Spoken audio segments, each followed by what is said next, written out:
topic of Jewish folk music of Eastern Europe encompasses an entire musical universe: folk song, klezmer music, liturgical music and cantorial performance, the badchin, the wedding jester, folk dance, and more.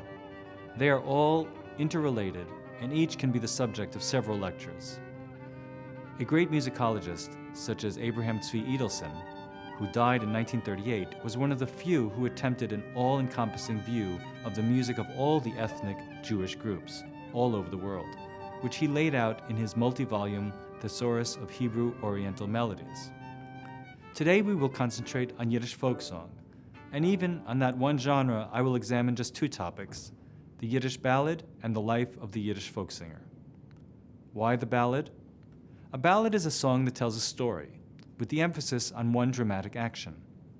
Because of the narrative nature of the song, it is easy to compare with other cultural song traditions. In contrast, the lyrical song emphasizes the emotion of an experience. The narrativity of the ballad also helps it to be remembered easier by the singer, and thus ballads can also claim to be among the oldest Yiddish songs. The earliest collectors of Yiddish folk song had other interests as well. The compilers Ginsberg and Modik of the 1901 volume Jewish Folk Songs of Russia were historians interested in the hidden aspects of the Jewish nation that the songs would reveal. Yehuda Leib Kahn, in New York, wrote a long introduction to his first volume of folk songs from 1910 to show that, contrary to some people's belief, the Jews of Eastern Europe did experience romantic love, and their folk songs deeply expressed this emotion. Love songs, therefore, fill up the entire first volume of Kahn's collection. And in fact, Kahn was right. The most popular Yiddish folk songs in Eastern Europe were indeed love songs.